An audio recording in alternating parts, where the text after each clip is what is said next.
NIA ನಿನ್ನೆ wanted list ಬಿಟ್ಟಿದೆ, ಅವ್ರದ್ದೊಂದು ರೇಖಾಚಿತ್ರ ಬಿಡುಗಡೆ ಮಾಡಿದೆ. ಪ್ರೋಗ್ರೆಸ್ ಏನಿದೆ ಸರ್ ಆ ಕೇಸ್ ಅಂತ? ಅಲ್ಲ, ಅದು ಇನ್ನೂ ಕೆಲವು ಇಂಪಾರ್ಟೆಂಟ್ ಲೀಡ್ಸು ಸಿಕ್ಕಿದೆ.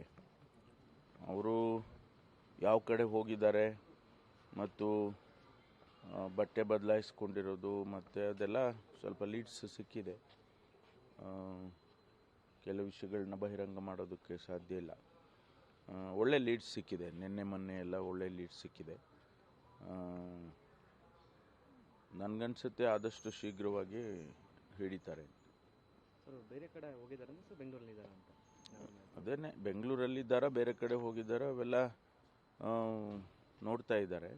ಅವರು ಬಸ್ಸಲ್ಲಿ ಪ್ರಯಾಣ ಮಾಡಿರೋದು ಈಗಾಗಲೇ ತಮಗೆಲ್ಲ ಗೊತ್ತಾಗಿದೆ. ಅದನ್ನೇ ಲೀಡ್ ತೊಗೊಂಡು ಫಾಲೋ ಅಪ್ ಮಾಡಿದ್ದಾರೆ.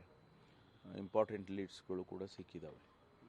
ಸರ್, ಆ್ಯಸಿಡ್ ದಾಳಿ ಸಂಬಂಧಪಟ್ಟ ಹಾಗೆ ಆ್ಯಸಿಡ್ ನಿಷೇಧ ಮಾಡುವ ಥರ ಪ್ರಸ್ತಾಪ ಇದೆ ಅಂತ? ಹೌದು, ಇವತ್ತು ನಾಳೆ ಒಂದು 2-3 ದಿವಸದೊಳಗಾಗಿ DGಯಿಂದ ಸರ್ಕಾರಕ್ಕೆ ಸಂಬಂಧಪಟ್ಟ ಇಲಾಖೆಗೆ ಇಂಡಸ್ಟ್ರೀಸ್ಗೆ ಬರುತ್ತೆ, ಕಾಮರ್ಸ್ ಆ್ಯಂಡ್ ಇಂಡಸ್ಟ್ರೀಸ್ಗೆ, ಅವರಿಗೆ ಪತ್ರ ಬರಿತೇವೆ.